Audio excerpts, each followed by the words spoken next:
Tyler Morgan used to dominate the school until he crossed paths with the wrong girl. What unfolded next was something no one could have predicted.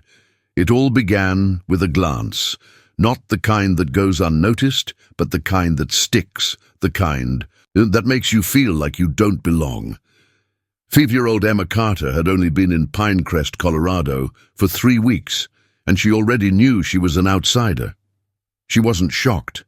She and her dad had moved around frequently because of his job, and she had learned that some towns embrace newcomers, while others make sure you know you're not one of them.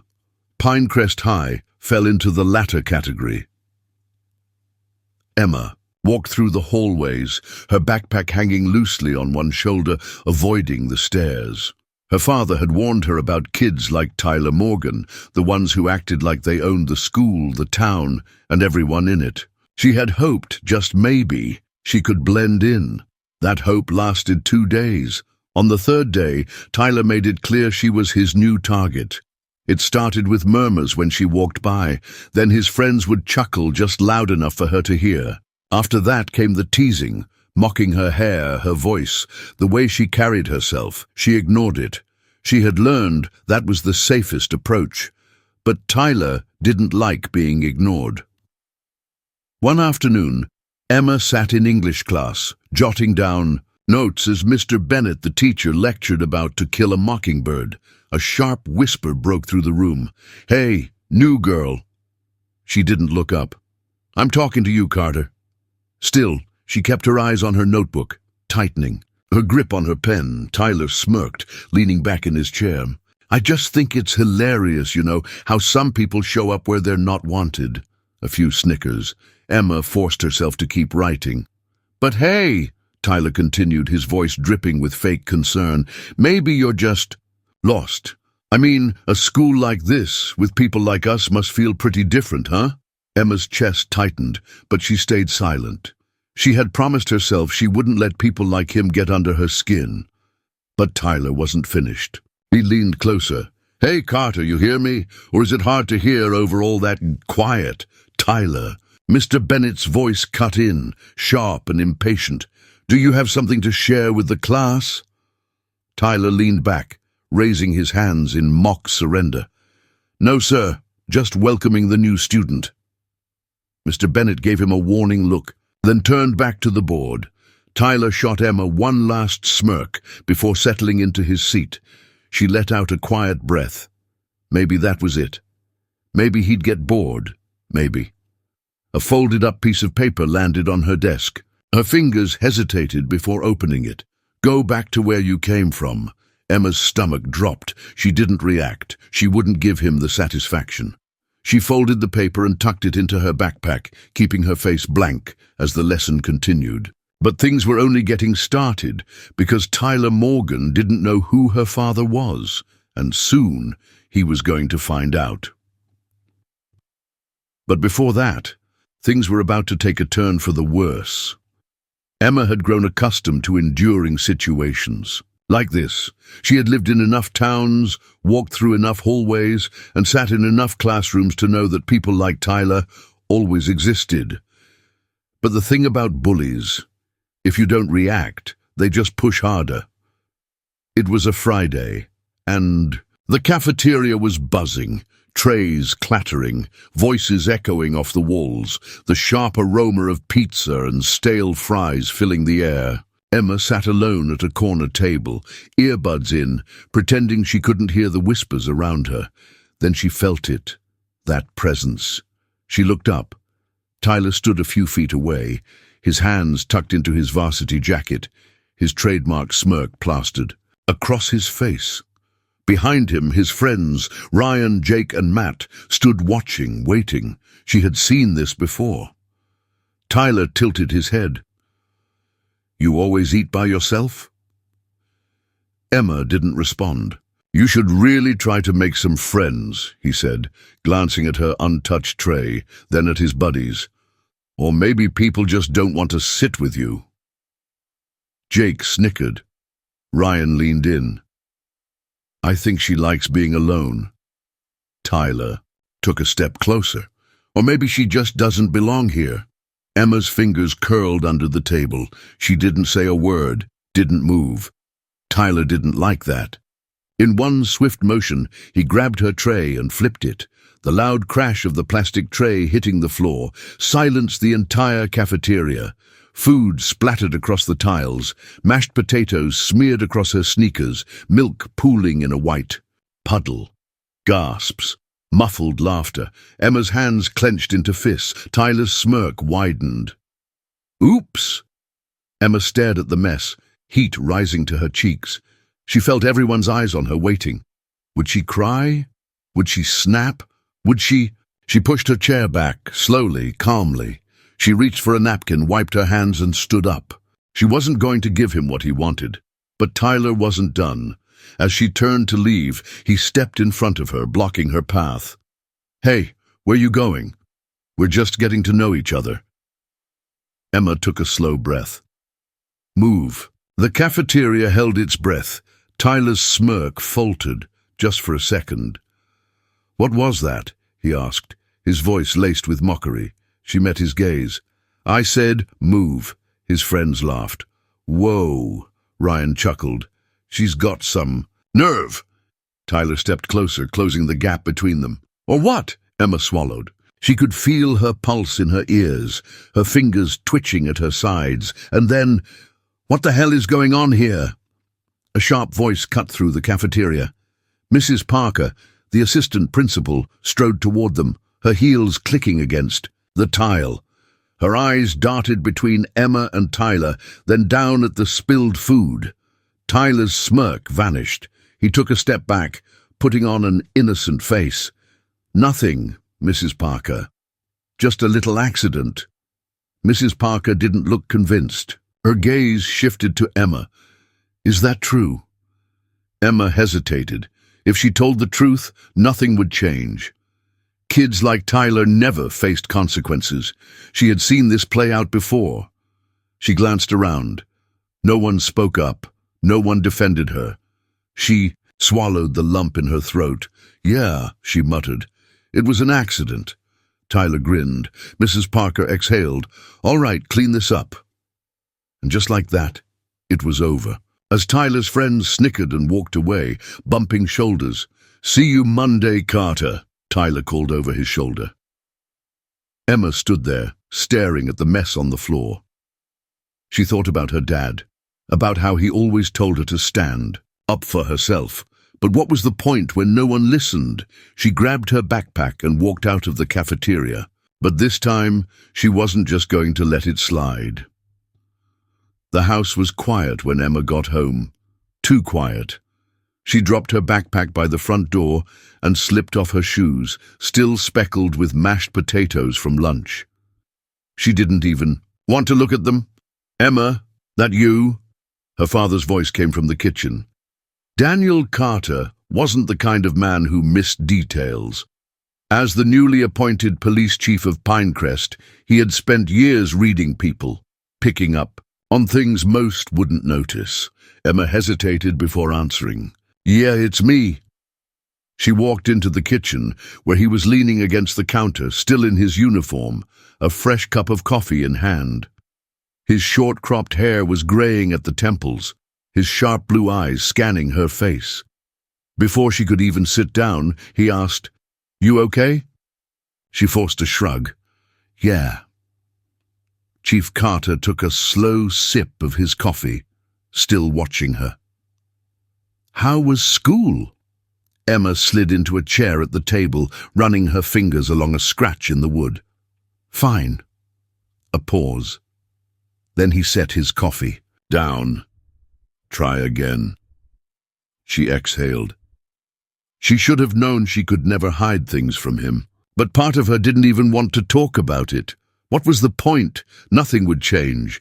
Daniel folded his arms. Emma. She stared at the table, her voice quieter than she wanted it to be.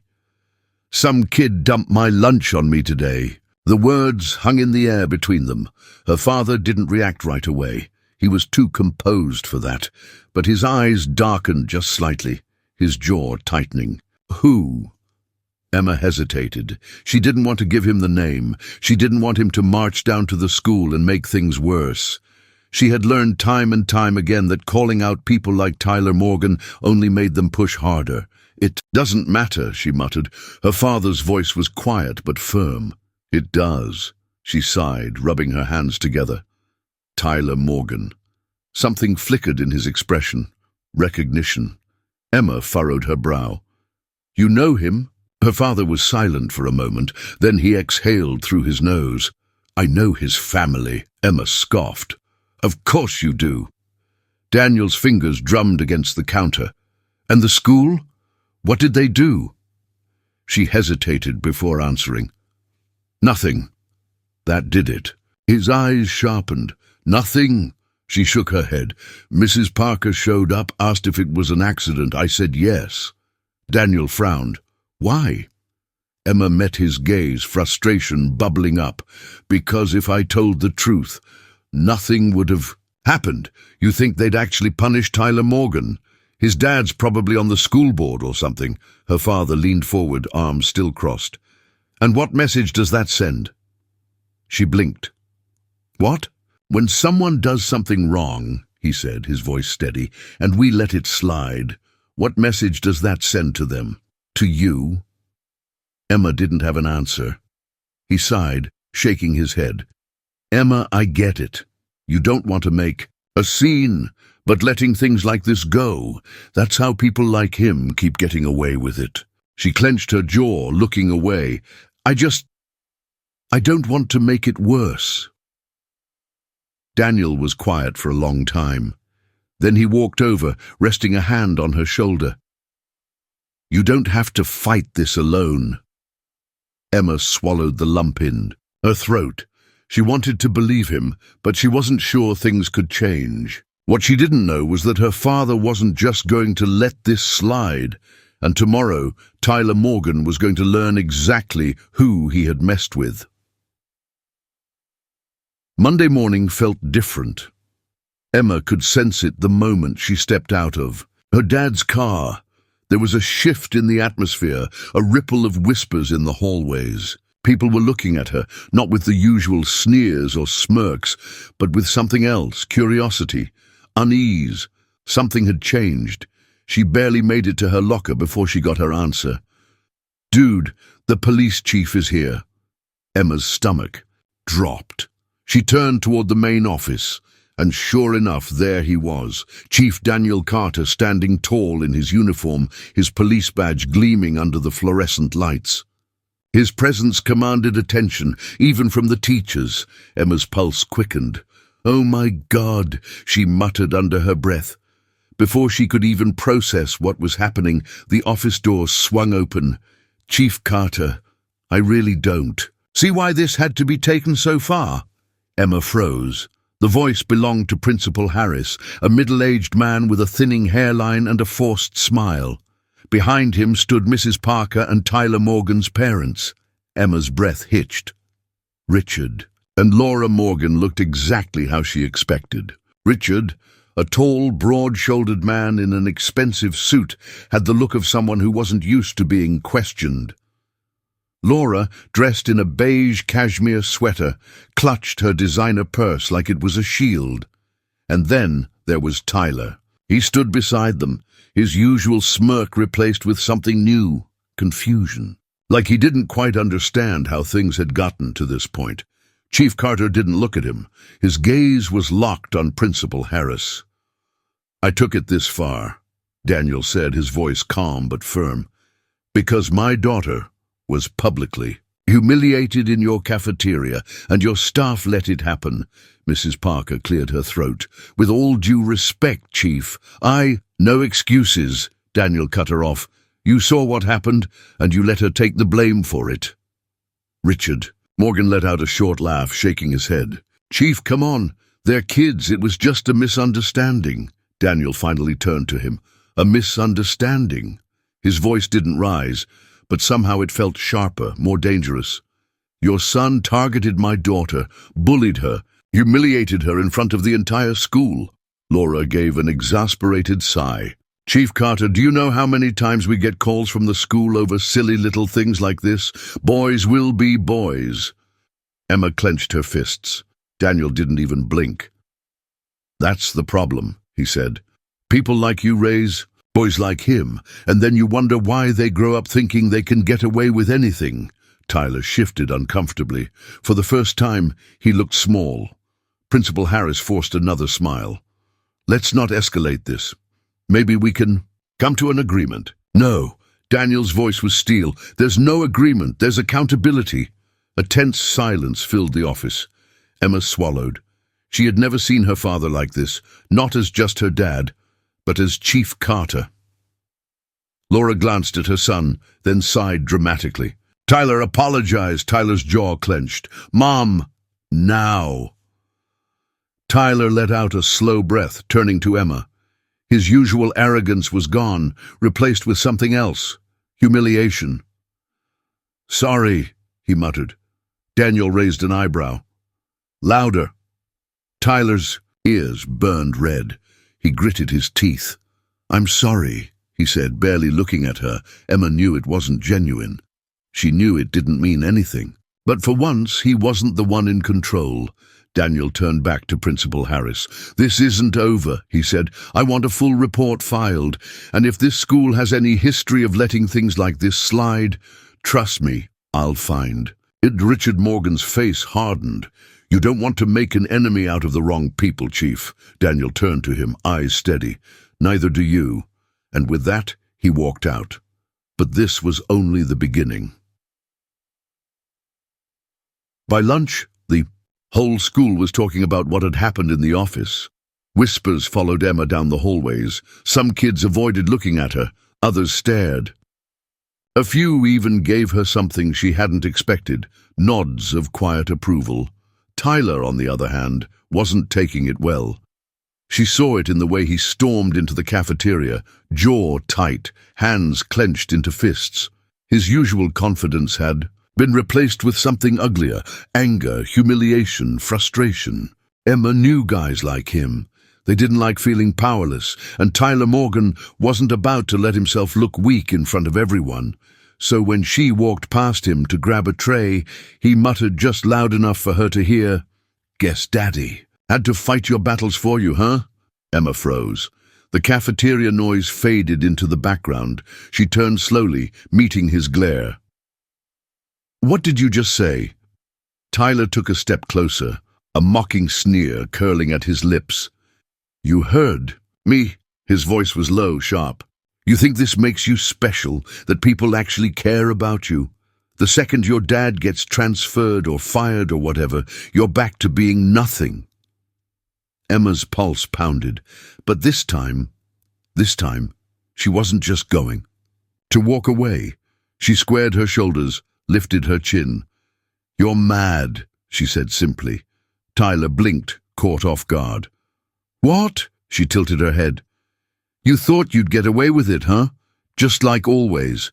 But for once, someone actually put you in your place. His sneer faltered. Emma took a step forward, closing the space between them. That's why you're mad, she continued, because you know that no matter what you say, no matter how much you try to act tough, everyone saw what happened today, and now they don't respect you, they pity you. Tyler's face turned red. Shut up, she smiled. Make me. For the first time, he was the one backing down. He clenched his jaw, fists shaking at his sides, but he didn't say another word. Instead, he turned and stormed out of the cafeteria, pushing past his friends. Emma exhaled, the adrenaline still pumping through her veins.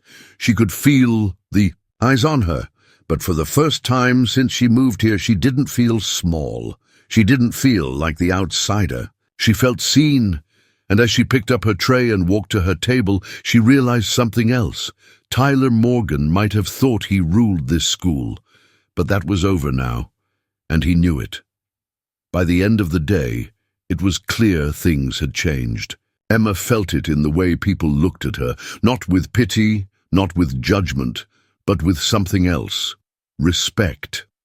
Some students still whispered, still stared, but they weren't laughing anymore. The ones who had once snickered at Tyler's jokes now acted like they didn't even know him. And Tyler, he kept his head down. Emma didn't need an apology. She didn't need him to admit he was wrong, because the truth was, he had already lost the moment her father walked into that office. The moment the school had been forced to confront the truth, Tyler's power had been taken from him, and without that, he was just another kid. At the end of the day, Emma climbed into her dad's car, shutting the door behind her. Daniel glanced at her. How was school? She hesitated. Then for the first time in weeks she smiled. Not bad. Her father smirked, pulling out of the parking lot. See, I told you, people like Tyler, they only have power if you give it to them. Emma exhaled, looking out the window. Yeah, I get that now. A comfortable silence filled the car as they drove through town. Then Daniel spoke again. You know, I didn't stand up for you because I thought you were weak. She frowned. What? He kept his eyes on the road. I did it because I knew you weren't. Emma blinked. Daniel glanced at her, a small smile tugging at his lips. I just needed you to see it for yourself. Emma swallowed the lump in, her throat looking down at her hands. For so long, she had felt powerless, like the only way to survive was to shrink, to disappear. But today she realized something important. Standing up for yourself isn't just about fighting back. It's about knowing your worth. And once you know that, no one can take it away from you. How many times do people like Tyler get away with things because no one speaks up? Because people assume it won't change anything. Bullies thrive in silence. They count on it. But the second you take away their control, the second you refuse to be afraid, they lose their power. So don't let anyone tell you who you are. Don't let them define your worth, because the moment you decide to stand tall, they can't push you down. And they never will.